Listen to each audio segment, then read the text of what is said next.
Chapter 1. At times like these, Noah Kincaid felt like he was George Bailey come to life. George Bailey, Jimmy Stewart, whoever, that loping, goofy, gangly guy from the movie It's a Wonderful Life. The one who dreamed big and lived small, and who, despite everything, never ended up leaving his podunk little hometown.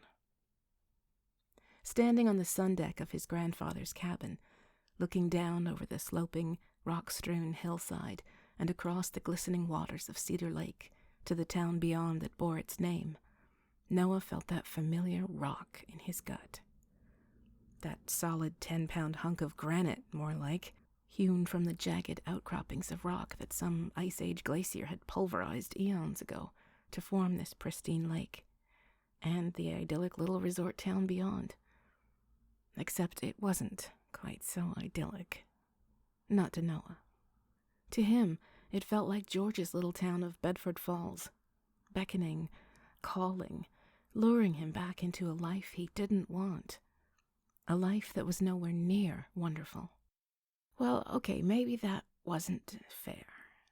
It's not like he had a terrible life. He had friends, he had his twin sister, Paige. He was a paramedic and loved every second of it. And he'd even saved up enough money to do what George Bailey had never managed to do. Get away and see the world. To make a difference.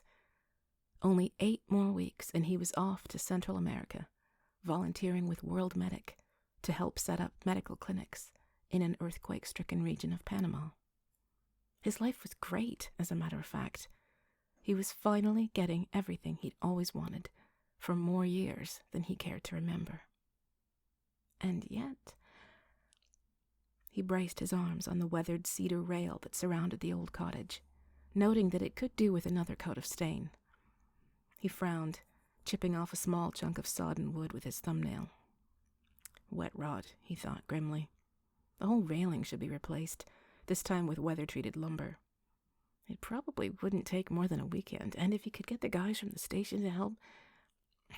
There he went again, he admonished himself, pushing off from the railing and letting himself fall inelegantly into one of the Adirondack chairs that, truth be told, could also use a new coat of stain.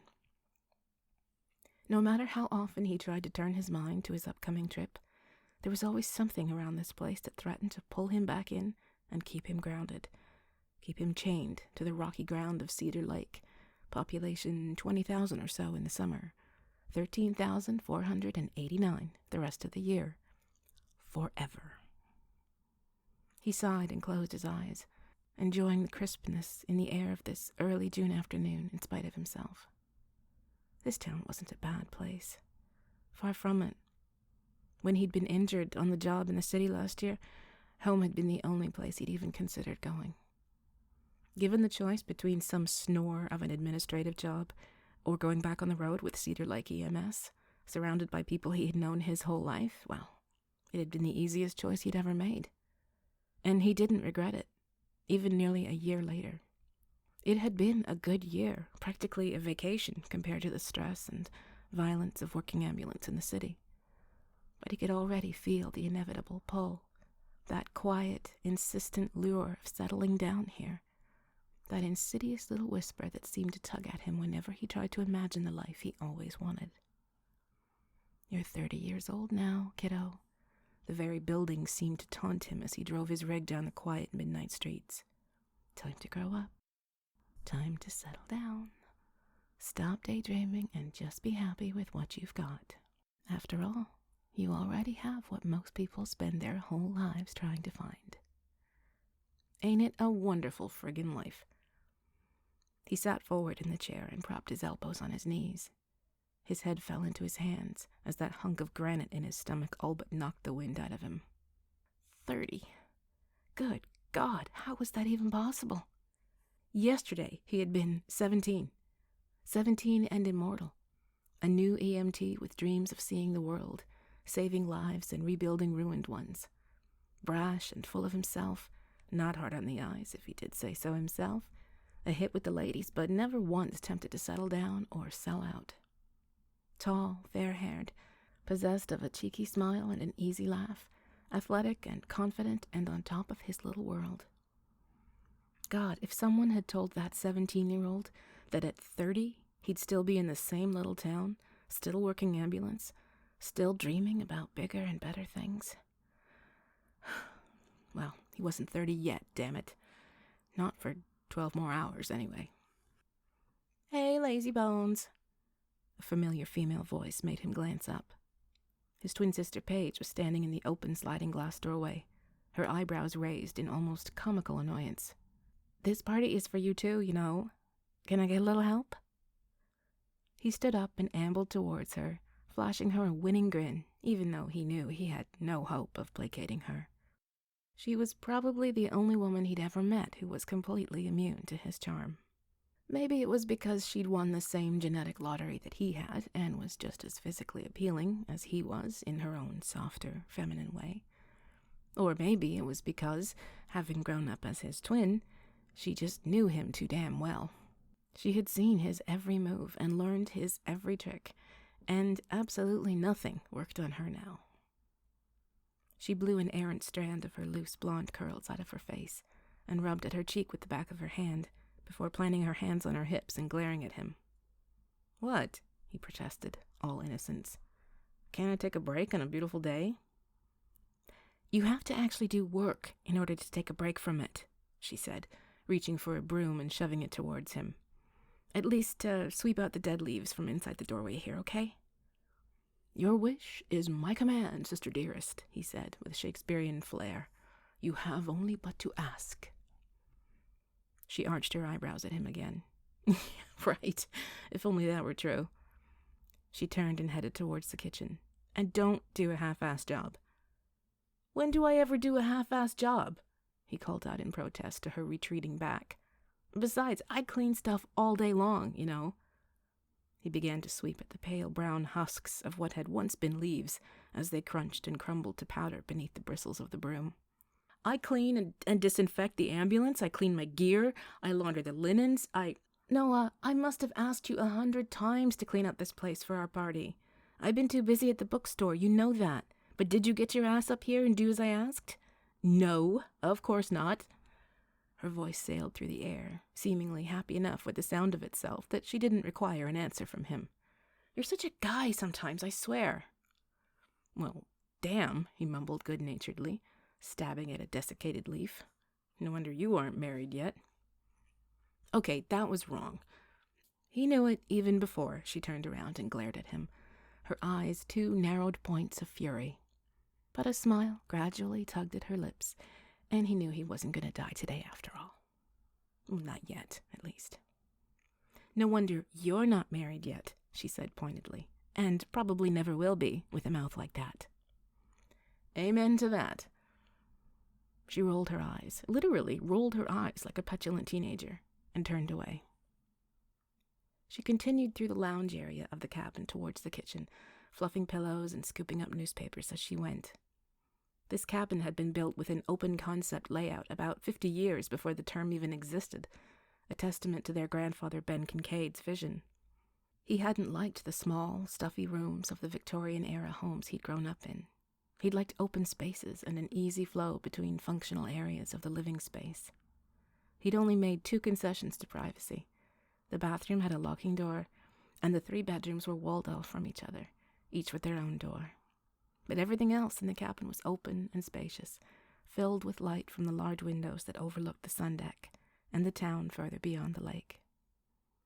So while the cabin had an old, earthy feel to it, while the appliances were vintage 1970s harvest gold color, and the plaid upholstery on the musty old furniture was equally eye-watering, the layout of the place made it feel much more modern and comfortable. Paige and Noah had spent many happy summers up here as kids, dashing through the place with melting freezies turning their hands red and orange and purple, reeking of anti-bug stuff and sunscreen, but mosquito-bitten and sunburnt anyway, living in their bathing suits for 2 months without so much as a t-shirt or a flip-flop to civilize them. And later, when they and their mom had been forced to leave the city and move back to Cedar Lake on their own, they'd all lived here for a few months while their mom recovered, while they all recovered, while they figured out how they were going to make it without their dad. That's when it had all started, he realized. That awful autumn night, when a routine traffic stop and a panicked driver with too many warrants had changed their lives forever. When suddenly, overnight, Noah was the man of the house. His grieving mother needed him. His shell-shocked sister needed him. 18 years old, and his life had been decided for him. All hopes of some future vagabond life had died that night, along with the father who had been more like his best friend than his dad. Noah finished sweeping and, checking to see that Paige wasn't watching, simply brushed the dead leaves out onto the sun deck and closed the door. Maybe the wind would scatter them. Whatever, at least they weren't still inside, and that's probably all she cared about. "So you're still going with the Bachelor for Life thing, then?" Paige asked him as he joined her in the kitchen. She was loading food into the old fridge. Hot dogs and hamburgers for the grill, beer and soda, salad and veggies with dip. He peeked into one of the unopened grocery bags and pulled out the potato chips and cheese puffs, tossing them on top of the fridge. "That's the plan." He aimed and sank a perfect three-pointer with the largest of the bags. "Yes, still got it." She said. "What, She looked at him, and he saw pale blue eyes so similar to his it almost made him start, like it always did. They weren't identical twins, naturally, but damn, it was obvious they were siblings. People always told him that his daughter would probably look just like Paige one day. The daughter he didn't have, that is, but whom the whole town figured was a foregone conclusion. After he found some sense and got himself a wife, of course, who was also a foregone conclusion, whenever he finally decided to straighten up and fly right. "I was just thinking that this is a milestone birthday for us, and sometimes people get to thinking about their lives at times like these." "Are you thinking about your life?" he asked, hoping to steer her away from the state of his love life, or lack thereof. "Of course," she said offhandedly. "But then I always do. I have my bookstore. I have ideas for the future. You, on the other hand, you don't seem to have any plan for your life beyond what you're going to have for dinner." Now he rolled his eyes. "Not this again. Please, Paige, as an extra special birthday present to me, can we not talk about how immature I am? How I need to settle down? Please?" Okay, it's just nothing," he cut her off. "You know perfectly well I have a plan, a good one, and I'm making it happen. 8 weeks from now, I'll be in Panama, and you know it. So enough with the lecture, okay?" "Look, I'm thrilled you're finally getting down there," she said, pausing to put a 6-pack of soda in the fridge. "Really, I am. I know you've wanted to do this since, well, forever, and I'm so proud of you for saving up and making it happen. She faltered. It's a 3-month volunteer gig, right? Or longer, if I want. Okay, so what happens when it's over? Have you thought about what you're going to do when you come back?" "I might not come back." He didn't let the words slip out. He was thankful for that, at least. But it was still shocking to him how easily they had flown into his mind. He hadn't told anyone, not even her, that he was thinking of extending his work with World Medic even longer, that he might take on other relief missions with them after his stint in Panama was over. World Medic was established all over the globe and always needed qualified, experienced help. The kind of help he could provide. The kind of expertise he had earned from nearly 15 years as a paramedic. He could see the world and do good work while he was at it. Paige was doing fine now, running the local bookshop in town, and their mom was happy living with her sister in Florida. Now he could finally take a deep breath and start to live. He had bigger dreams than even George Bailey's, and he was finally going to live them. Paige looked at him oddly, and by her expression he couldn't tell if it was just his lack of an answer to her question that had her concerned. She was doing it again, that infuriating twin WSP thing, as she called it. That way she had of being able to look right inside him and poke around in his most private thoughts. And she was doing it now, eyeing him with a kind of guarded suspicion. The next words out of her mouth were going to be, "You are coming back, right?" He just knew it. And it was a conversation he did not want to have with her. Not now, not on the eve of their big 30th birth weekend party. Probably not ever. "I don't know yet," he said offhandedly. I'll probably come back and work for another year or two, maybe take another volunteer vacation to somewhere different next time. I'll have to see how I like this one first. She didn't say anything, but her eyes never left his. She wasn't buying it. But if he could just duck out of this uncomfortable spot skillfully enough... "So who'd you invite to this shindig?" he asked. His face brightened. "Tell me you invited your high school friends, the ones you used to have up here for sleepovers." "Sleepovers?" She laughed. "God, that must have been, 14 or 15 years ago? You remember that?" "Of course I remember. Just the thought of 6 teenage girls up here in their little teddies and pajama tops." He wiped his forehead. "Whew! Enough to give a 16-year-old boy a raging... no, a headache." He smiled. She laughed. "Well, now that you mention it, at least a couple of them are coming." He rubbed his hands together gleefully. "Do tell." "You're awful, you know that?" "Why? Because I like women?" "Because you should know better at your age. You aren't 16 anymore, trying to score with whatever high school hottie you can convince to go parking with you." "Oh, come on. I never... In fact," she pointed a long, menacing finger at him, "if you start hitting on my friends tonight, I'm officially disowning you." "Now, hold on a minute," he protested, following her as she brushed past him and headed towards the bedrooms. "That is so not fair. I wouldn't tell you not to date my friends." "Oh, yes, you would. In fact, you have. You threatened to beat up Mike, what's-his-name, if he didn't back off. And you told Kevin Hastings that I had herpes. Thanks for that, by the way. He still looks at me funny when I see him in the grocery store." Okay, well, those are bad examples." He stifled a laugh as he remembered the conversation with Hastings. "I was a dick. Sorry. But it was years ago. You can't seriously expect me not to date single women in my own hometown just because you went to school with them." "The city's only 2 hours away, stud. Go hunting elsewhere." "Come on, Paige," he whined playfully. "Be reasonable. You want me to settle down, right? How am I supposed to do that if you won't let me near anyone?" She turned on him, flashing him a look that was almost anger. "If I thought for 1 minute that you were serious about that, I'd be the first to encourage you. But you aren't that kind of guy, and you know it. I don't want any of my friends getting their hearts broken over you. Lord knows you did enough of that in high school." "Really?" he started. He blinked, casting his mind back to the fresh young faces he had once pined over. "Like who?" She made a noise. Frustration, exasperation, defeat. She turned and kept walking towards the bedrooms. "Just keep it zipped, for my sake, okay?" "Keep what zipped?" "Mouth. Fly. Preferably both." She turned into one of the bedrooms, and he stood by the couch, lost in thought. Some of her friends in high school had been heartbroken by him?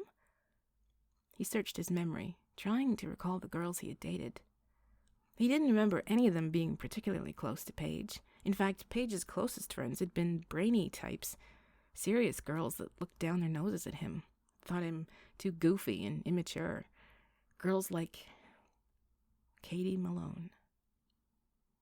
A sudden image of Katie Malone filled his mind, the way it often had over the past years. He didn't really know why. She didn't even live here anymore. She had moved to the city right after high school and had barely been back in town since. As a teenager, she had been quiet and kind of shy. She'd still pushed all his teenage buttons, of course, but she'd never been a typical hottie. Not that he cared. It was hard to be drawn to pure physical beauty when your twin sister was the high school homecoming queen, a part-time model, and the unofficial babe of Buchanan High. No, Katie had been more alluring than outright beautiful. She'd been pretty enough, but her hair, well, she had the thickest, glossiest, waviest chestnut hair he'd ever seen. Back in the day, it had stretched down to her waist, but she'd mostly worn it in one long braid down her back, denying the boys a glimpse of those heavenly tresses. She'd had such serious, velvety brown eyes, too, so wise and engaging, eyes that lit up the room when she smiled. He couldn't remember her smiling all that much, sadly. She'd lived with just her mom and hadn't ever known her dad, according to Paige, and more than a few times, had been sent to live with a foster family or vague relatives while her mom dealt with her own challenges. No one knew Katie's childhood hadn't been nearly as happy as his and his sister's. Maybe that's why she'd always struck him as such a serious, old soul type person. Someone who would never age because she'd never really been young. Or maybe it was just that Noah had always felt like a friggin' doofus next to her. So smart, so serious. Whenever she'd looked at him with those beautiful eyes, he'd felt about 2 feet tall. Sure as hell wasn't Katie Malone's heart he had broken. So why was he thinking about her again after all these years? Probably because of their birthday, he thought absently. She shared the exact same birthday as he and Paige, almost right down to the hour of birth. When they were little kids, it had been cute and convenient to celebrate their birthdays together, throwing big parties with all their classmates. And later, in their teen years, when Katie and Paige had become best friends, it had seemed natural to continue the tradition. Dinners and sleepovers. Come to think of it, Katie had spent a lot of time at their house. Maybe that's why he remembered her more than Paige's other friends. For a while there, it was like she was at their house every day. He'd heard someone mention that she was back in town, although he hadn't caught sight of her yet. For some reason, he hadn't wanted to ask Paige if it was true. Maybe it was just that he knew better than to ask her about a woman. Any woman. Judging by her reaction to his half-joking delight at the arrival of her friends, she wouldn't welcome his interest. But if Katie really was back in town, if she was one of the guests coming tonight, well, he could just be curious about an old friend, couldn't he? "Hey, Paige," he called out, aiming for as casual a tone as possible. "Speaking of high school, I heard, Katie Malone is back in town. Is that right?" Silence. He was about to call her name again when she appeared in the doorway, her arms crossed. "Yes, she is. And she's Kate now. She's not 16 anymore." He blinked. So it was true. She really was back. Now for the next question. "Casual, Kincaid, for the love of God, keep it casual. Is she coming tonight?" Paige narrowed her eyes at him. "Don't play all innocent with me, Noah. I don't want you getting any ideas about Kate." "What?" he asked, genuinely surprised. What do you mean? I was just curious. She was a friend of ours, and you know perfectly well what I mean. She's single now, and..." Paige paused and actually looked flustered, like she'd already given away too much. Just leave it alone, okay?" He held his hands up. "I wasn't even thinking about it." But he was. The knowledge that she was here in Cedar Lake and coming over tonight was like a floodgate opening in his mind. Images of her, snippets of memories from their adolescence flashed into focus like he was watching a movie. She had always been serious, but there had been moments when she'd let her hair down, literally and figuratively, he thought. One night at one of Paige's sleepovers, he'd bumped into her outside the bathroom, all silly fleece pajamas and bunny slippers, and that hair spilling over her shoulders in a touchable cascade of pure silk that made him just itch to run a strand of it through his fingers. Blushes and excuse-me's and an awkward quick getaway, and she was back inside Paige's room, but the memory of her, standing in his house, so frankly, openly comfortable, like she belonged there. And now she was coming here. He shook away the thought. They'd known each other for nearly 20 years, and nothing had ever happened between them, not even once. Not even close to once. And nothing would happen now. Katie had never been interested in him. It was as simple as that. She'd spent a lot of time around that other guy. What was his name? Jeffrey Lucas. Mucus Lucas, that unbelievable nerd with the sinus condition. She'd always seemed most comfortable around egghead types like him, the kind who had retirement savings plans at 18 and 3 degrees from Harvard by 25. In other words, the exact opposite of big, brash EMT types who'd never gone to college and wanted to travel the world, even as 30 was closing in. Didn't matter anyway, he told himself. She wasn't his type either. She'd bawled like a baby when they'd watched It's a Wonderful Life that one Christmas, crying real tears in the end when George ran up the stairs, knocked the loose newel post off and kissed it, and when all those kids had leapt on him and nearly suffocated him. Noah had wanted to cry too, but for altogether different reasons.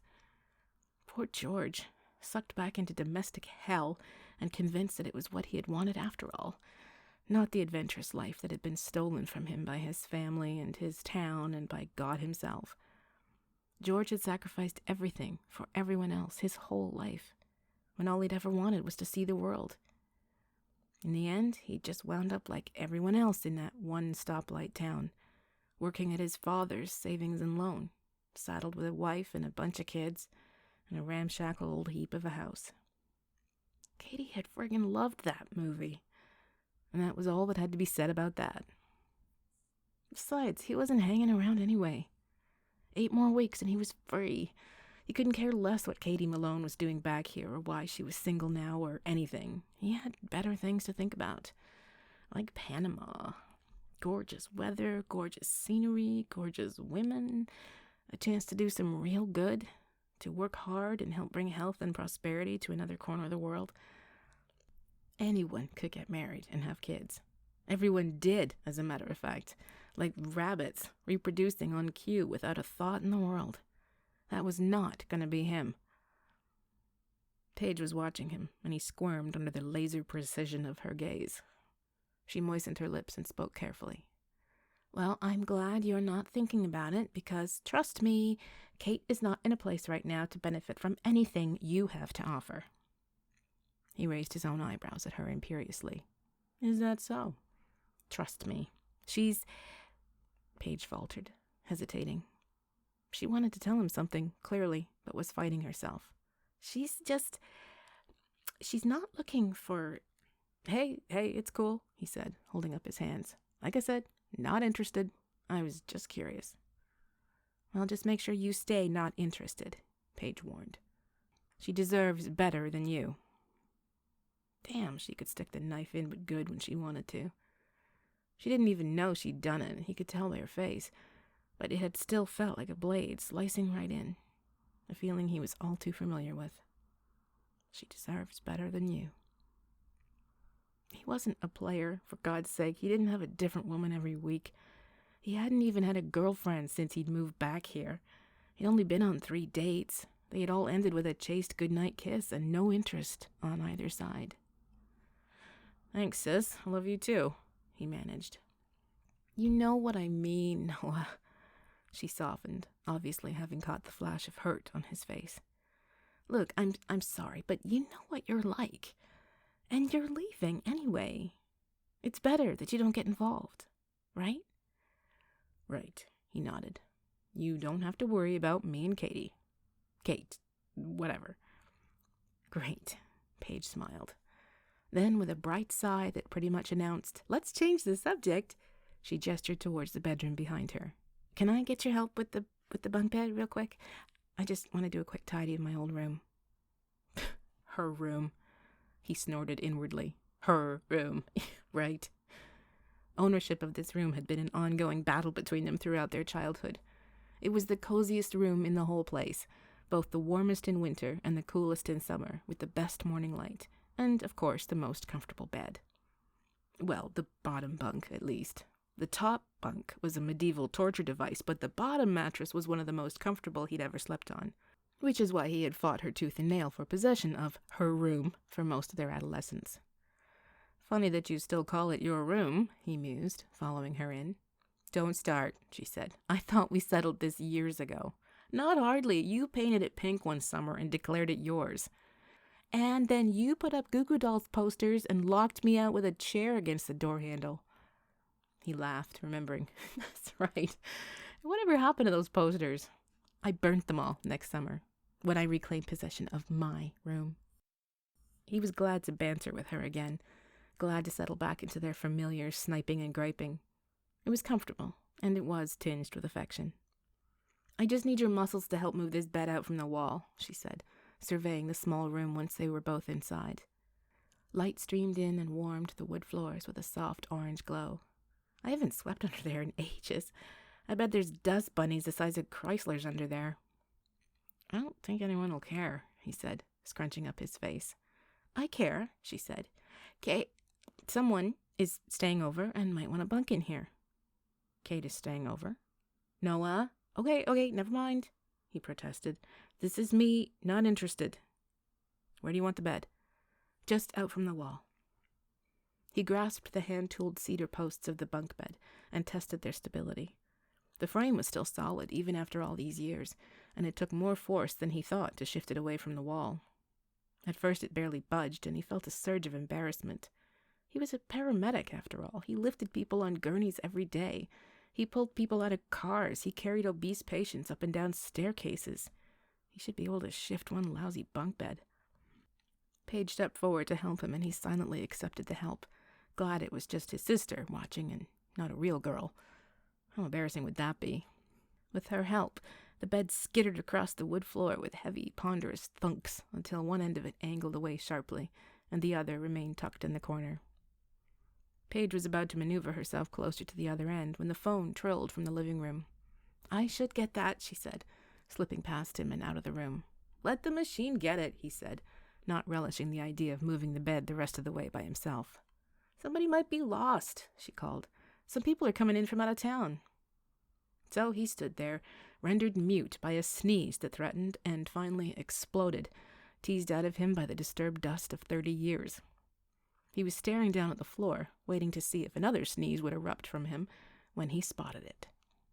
There, in the far corner, standing on end up against the wall. Frowning, he slid himself the wall towards the corner and leaned down to get a better look. It was dark and dusty back there, but when he leaned down further to touch the object, he knew immediately what it was. A diary. A girlish, pink diary with a little brass lock and everything. He looked at it for a long moment, turning it over in his hands, wiping away years of dust and grime. The little tarnished lock was broken, and so he carefully pried open the stiff, water-damaged pages, feeling the spine crack as he did. God, this thing had to be decades old, he thought, flipping carefully through the pages and prying apart a few that had stuck together. The girlish blue handwriting, faded and almost transparent in some spots, flowed across the top of each page with the flowery abundance of youth. He was about to keep flipping when his eyes locked on 2 particular lines at the top of one earmarked page. "And I could have died when I saw him dancing with her." With her? I mean, of all people, of all the girls in school, he chose to dance with her? I mean, seriously, I was standing right there, but I might as well have been invisible. Oh, there was a God, Noah thought gleefully, his heart beginning to beat faster. This was the score of the century. His sister's long-forgotten teenage diary. This would be sweet, his inner devil calculated quickly. Tonight, around the fire pit with all their friends surrounding them, he would bring out this little gem and start reading all the juicy passages aloud. He could already picture her shrieks of horror as she tackled him and fought him for possession of the treasure, even as all their friends howled with laughter. Oh, it would be glorious.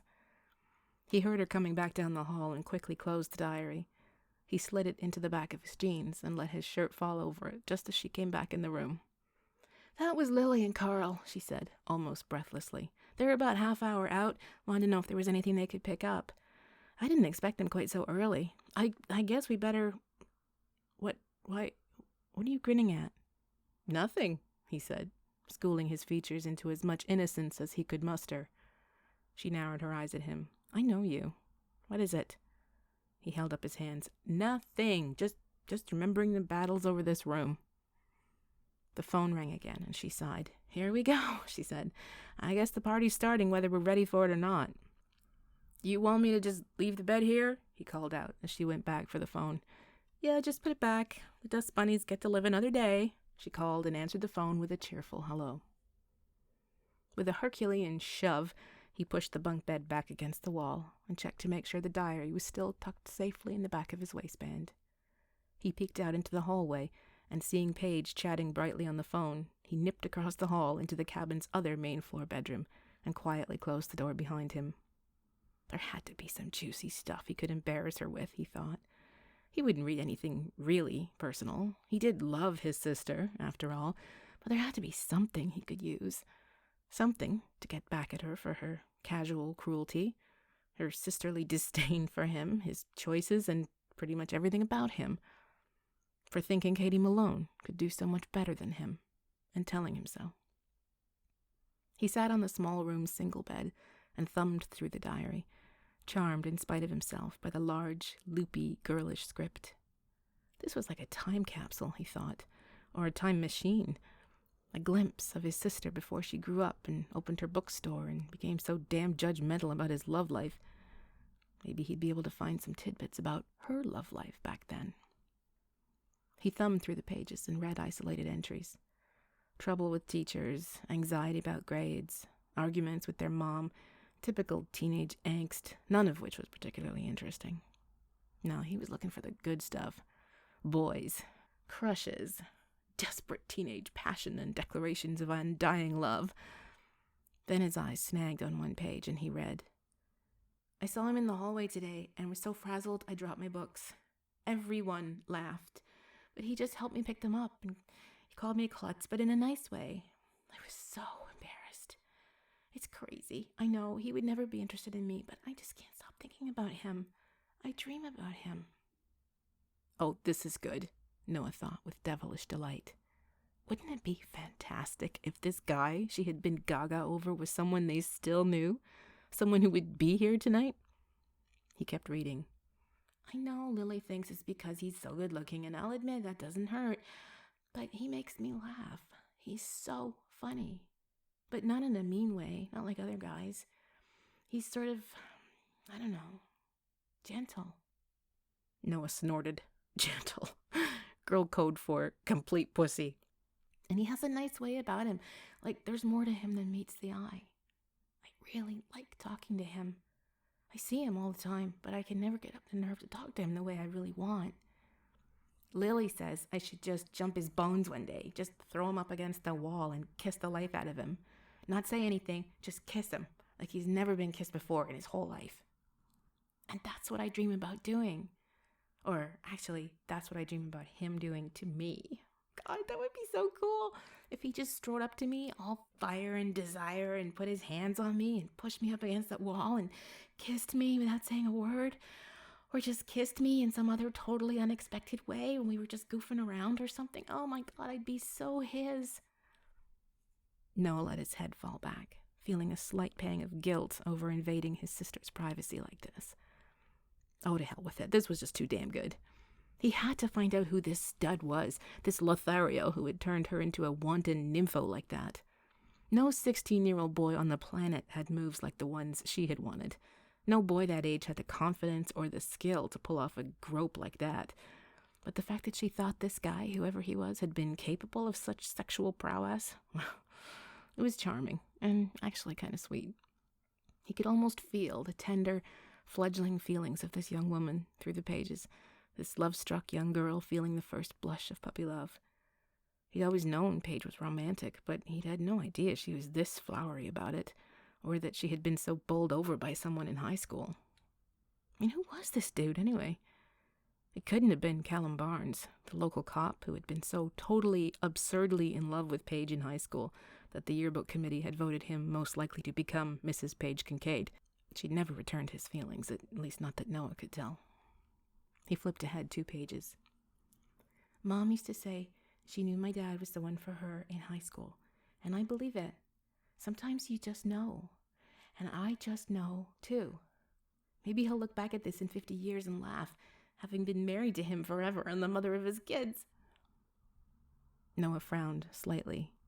Hadn't their parents met when their dad had pulled their mom over for a broken taillight?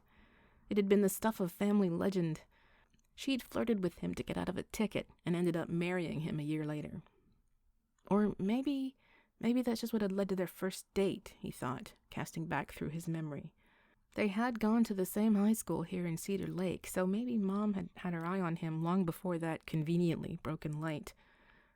Jeez, now he wasn't sure of anything. Paige was good at this kind of family stuff. He was lucky he even remembered her birthday, and that was only because they were twins.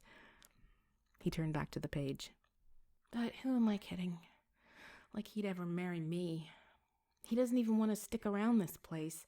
He tells everyone who'll listen how he's going to get the heck out of here the minute he can. I bet the minute he turns 18, he'll be on the first bus out of here. A strange, warm feeling began to tingle through him, and it wasn't pleasant. He could feel his frown deepening into a deep furrow, and without knowing exactly why, his stomach began to flutter with apprehension. He'll move on and forget he ever even knew my name. I won't forget his, though. It's not bad enough that he has to be funny and smart and tall and gorgeous and sexy. He has to have such a beautiful name, too.